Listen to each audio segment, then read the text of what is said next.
Artinya ini adalah tugas dari para pelatih. Kan bukan satu pelatihnya.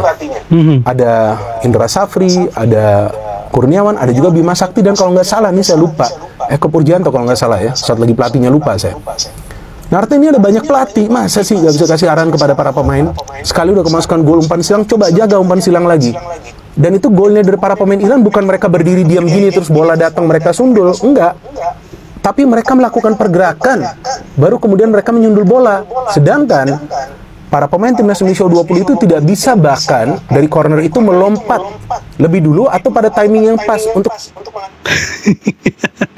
ya saya saja orang, ya katakanlah orang awam, ya berpikir bahwa harusnya ketika kita kebobolan 1 gol waktu di babak pertama, ya harusnya di babak kedua antisipasi bola-bola atas itu ya sudah harus ada begitu. Tapi kan kita lihat sepertinya itu tidak ada dan tidak dilakukan oleh pemain-pemain U20. Ya, katakanlah oke, wajar lah gol kedua karena ya semua pemain pernah melakukan gol gitu ya, gol salto. Dan saya pikir gol ketiga yang paling fatal, ya kan, itu tidak ada antisipasi sama sekali. Karena kita lihat memang Iran lebih memanfaatkan tinggi badan mereka sehingga mereka cenderung bermain bola-bola atas. Nah, itu kelemahannya kita yang sebenarnya harus diantisipasi. Tapi kan kalau kita lihat dari menit awal sampai berakhirnya pertandingan di 90 menit waktu normal, tidak ada antisipasi dari pemain-pemain U20 itu yang dipertanyakan sebenarnya. Jangan heran kalau Coach Justin itu sebut timnas Indonesia U20 kebobolan bola atas bukan salah pelatih. Waduh, ini kok agak kocak ya pernyataan dari Coach Justin ini. Iya, jadi ceritanya ketika semalam dalam pertandingan timnas Indonesia U20 melawan Iran, Coach Justin bersama temannya ini sedang nobar guys pertandingan timnas Indonesia U20. Dan di saat timnas Indonesia kita itu kebobolan, Coach Justin mengatakan bahwasanya ini bukan salah pelatih. Lah, jadi salah siapa dong Coach? Dan kalau kita lihat nih tweet dari Coach Justin sebelum pertandingan timnas Indonesia kemarin, dia mengatakan yang bilang bagus siapa? Timnas kita U20 berapa kali main di Piala Asia. Kalau mau kritik boleh, tapi pas event resmi. Sekarang kasih beliau kesempatan untuk bereksperimen. Nah, mohon maaf nih Coach Justin, ini kan kita udah kalah nih 3-0. Tapi kok ente masih mengatakan semalam bahwasanya 3 gol yang bersarang ke gawang Indonesia itu bukan salah pelatih. Aduh, ini kok jadi El pelin-pelan gini nih, El pelin-pelan. Padahal Coach Justin sendiri yang bilang kalau mau kritik itu boleh tapi pas event resmi. Nah, ini kan udah resmi dan kita udah kebantai 3-0. Tapi kenapa Coach Justin tidak mengkritik Coach Indra Safri? Coba aja kalau pelatihnya masih Coach Sintayong. Kalian tahu kan apa yang akan terjadi? Dan kalian tahu kan siapa orang pertama yang akan disalahkan? Kayaknya aku gak perlu jawab lagi guys. Jujur aku pribadi jadi bingung. Kalau menurut kalian gimana melihat pernyataan? Beda pengamat, beda pula ceritanya, beda pula cara mengamatinya. Ada juga pengamat-pengamat lain yang bilang kalau sebenarnya ini bukan salah pemain, tapi tidak ada antisipasi dari para pelatih. Apakah pelatih itu tidak tahu kalau Iran itu tinggi badannya lebih tinggi daripada pemain-pemain timnas Indonesia U20? Kan belum tentu, tidak juga kan. Pasti mereka tahu, tapi rupanya memang tidak ada antisipasi soal itu. Kata Coach Justin, timnas dibantai Iran 3-0 itu bukan salah pelatih, murni kualitas pemainnya katanya. Padahal Coach Indra sudah meminta PSSI untuk memfasilitasi TC jangka panjang, TC ke Korea, ke Jepang, termasuk juga TC ke Prancis dan Italia. Tapi tak keliling dunia, bayangkan keliling dunia. Hasil TC-nya bahkan di uji coba terakhir kalah dari Yordan, kalah dari Suriah. Jadi itu bukan salah pelatih, kata Coach Justin. Jadi kita harus percaya sama kata-kata Coach Justin, karena dia kan pandit paling terkenal di dunia. Dia itu pengamat Liga 1, Liga 2, Liga 3 sampai Liga 4. Liga 6 pun kalau ada dia amati. Dia mengerti grassroots sepak bola Indonesia. Makanya dia tahu kalau timnas kalah itu bukan salah pelatih. Kecuali pelatihnya Sintayong baru salah pelatih. Salam di Mateo. Berarti betul kita punya pemain-pemain lokal itu belum level Asia, kan begitu sederhananya. Secara tidak langsung kita mau bilang seperti itu kan, kalau pemain-pemain lokal kita memang belum bisa bersaing di Piala Asia. Harusnya kita butuh pemain-pemain naturalisasi atau diaspora yang punya jam terbang tinggi, yang bisa bersaing di Piala Asia. Harusnya seperti itu, di level yang lebih tinggi. Sebenarnya begitu harusnya. Tapi ya ini kan salahnya pemain, bukan salah pelatih kan. Kalian harus udah pada lihat nih, Boy. Udah pada lihat nih. Sungguh mengherankan ya, sungguh mengherankan. reaksi dari pandit ternama terbesar katanya di Indonesia yaitu adalah El Plin Plan yang menyatakan kalau misalnya kekalahan Indonesia U20 tadi malam melawan Iran U20 bukan karena kesalahan pelatih. Bahkan ketika reaction pun Doi bilang kalau misalnya Indonesia itu nggak punya Lamine Yamal, jadi jangan berharap tinggi. Ya, gue juga tahu emang lawannya Madrid tadi malam kan bukan. Apakah emang nyata Boy ya kalau misalnya lu bukan Sintayong lu aman? Ini kalau misalnya tadi malam Sintayong nih pelatihnya nih, habis. Omongannya bakal kayak begini. Tim kita itu nggak bisa main yang namanya itu lombol-lombol, nggak bisa. Kita tuh terlalu bertahan mainnya.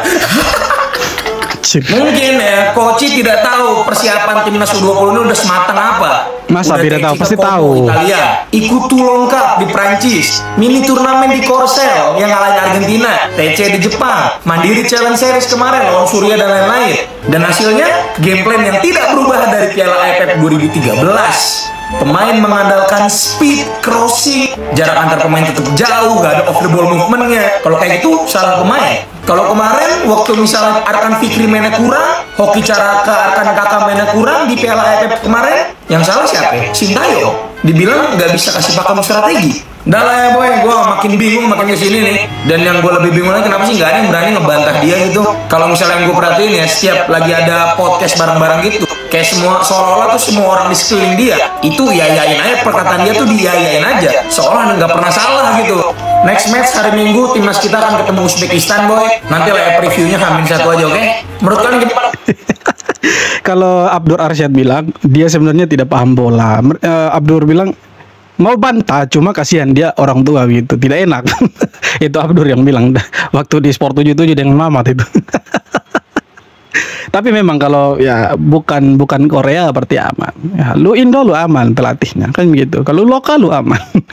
Target lolos Piala Dunia tapi laga pertama langsung ke lingkungan. Indonesia U20 asuhan Indra Safri tak beruntung di laga pertamanya melawan Iran. Tak pelak Jens Raven dan kawan-kawan dihajar 3 gol tanpa balas oleh Iran. Semua sepakat bahwa kelemahan timnas di Piala Asia U20 adalah duel bola atas, di mana 3 gol yang bersarang semuanya berasal dari umpan crossing bola atas lawan yang gagal diantisipasi oleh lini belakang Indonesia. Untuk sementara Indonesia masih menduduki juru kunci klasemen. Masih ada harapan di 2 laga berikutnya. Menurut kalian apakah timnas bakal bisa melaju ke babak selanjutnya? Bisa, bukan tidak bisa, cuma harus ganti, dirubah pola bermainannya. Kalau polanya masih tetap ya pas back pass lalu long ball ke depan ya tidak akan lolos. Target untuk ke Piala Dunia U20 pasti tidak akan sampai. Setidaknya lolos grup dulu lah, jangan terlalu bermimpi untuk Piala Dunia U20 kan. Nah, ini lawan Uzbekistan hari Minggu yang lebih berat lagi, mereka juara bertahan. Terus lawan Yaman nanti teman-teman di pertandingan terakhir. Nah, kalau kalah dari Uzbekistan, ya Indonesia pasti pulang lebih awal. Nah, harus menang atau setidaknya imbang lah, supaya ada kans untuk lolos. Setidaknya imbang lawan Uzbekistan, jangan kalah terus lah, bosan kita lihat U20 kalah terus ini. Atau menang lawan Yaman dan dapat 3 poin, jadi totalnya 4 poin. Nah, kalau misalkan bisa menang 2 pertandingan itu lebih bagus lagi, itu lebih keren dan bisa lolos lewat jalur runner up itu. Giliran Indra Syafri yang kalah. Iya kan? Udah bilang Lagi susah. 3 gol bola atas Gol dari semua. bola atas. Salah siapa? Bukan salah pelatih. Iya, salah pemain. Kenapa mereka pendek-pendek? Harusnya mereka lahir tinggi itu. Kenapa mereka lahir yang pendek-pendek itu? Beda turnamen, ceritanya masih sama. Ini dia timnas Indonesia kalah atas Iran 3-0.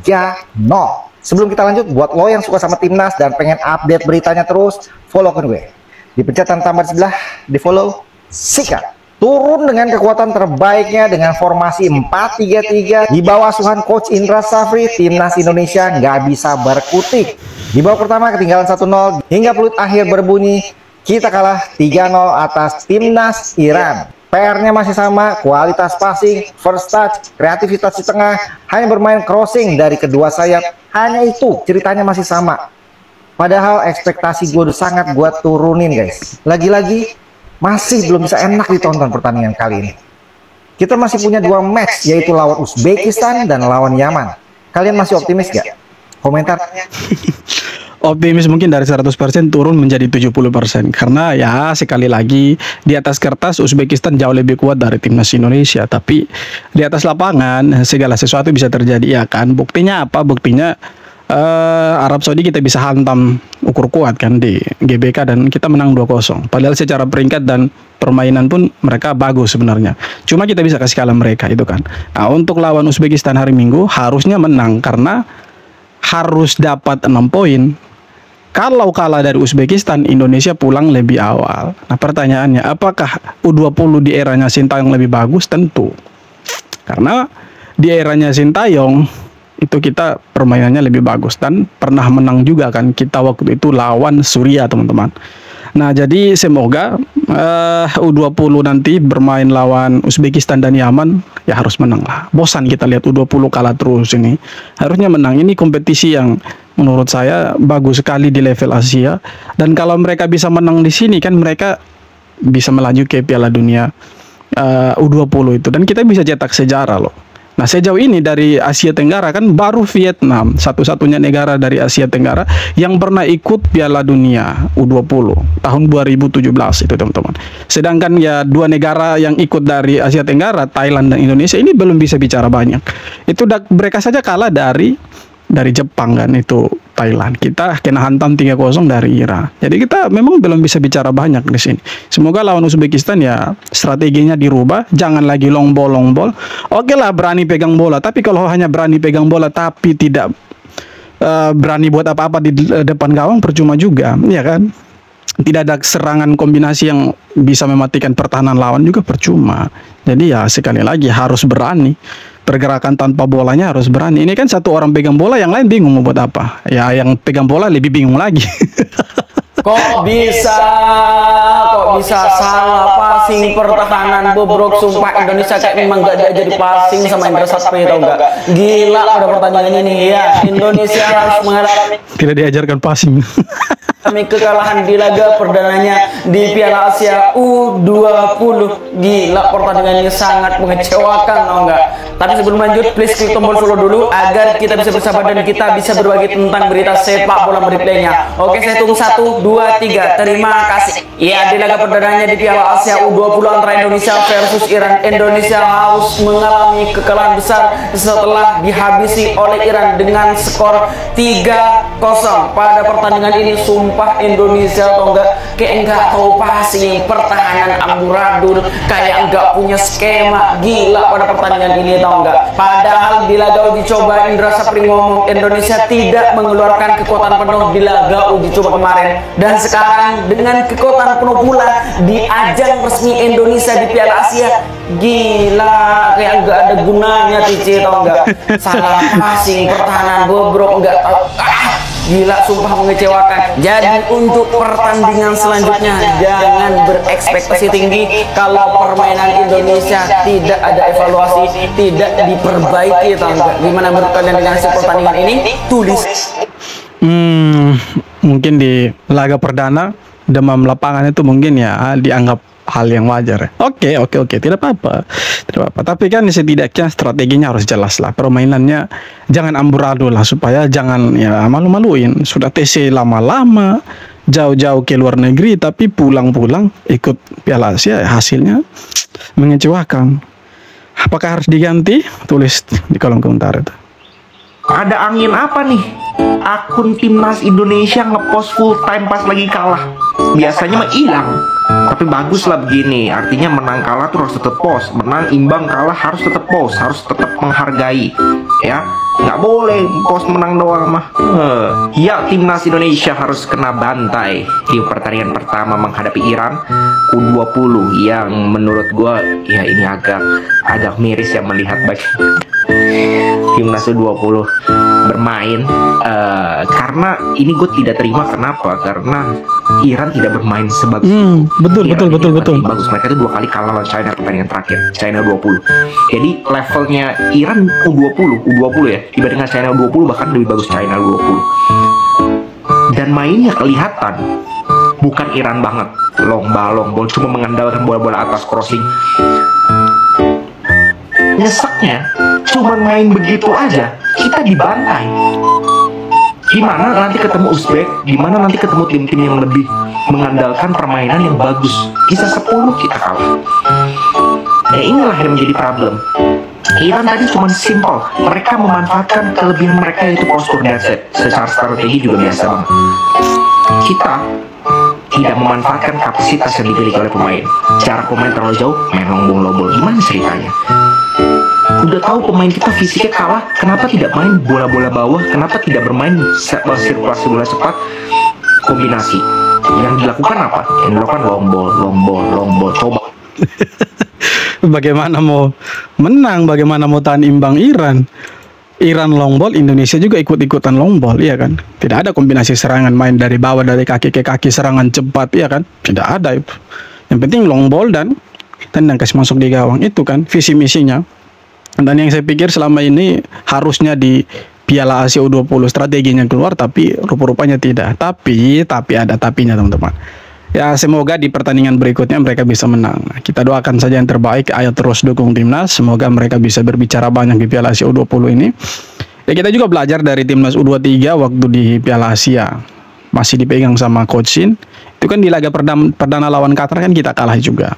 Nah, mungkin ini di pertandingan kedua timnas U20 bisa membalikan cerita.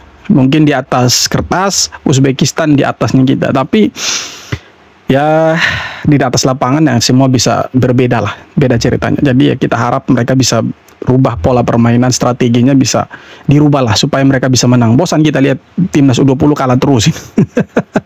Oke teman-teman, sekian video kali ini. Terima kasih banyak sudah nonton video sampai akhir. Sekali lagi jangan lupa untuk like, comment, dan subscribe, dan kita jumpa lagi di video-video berikutnya.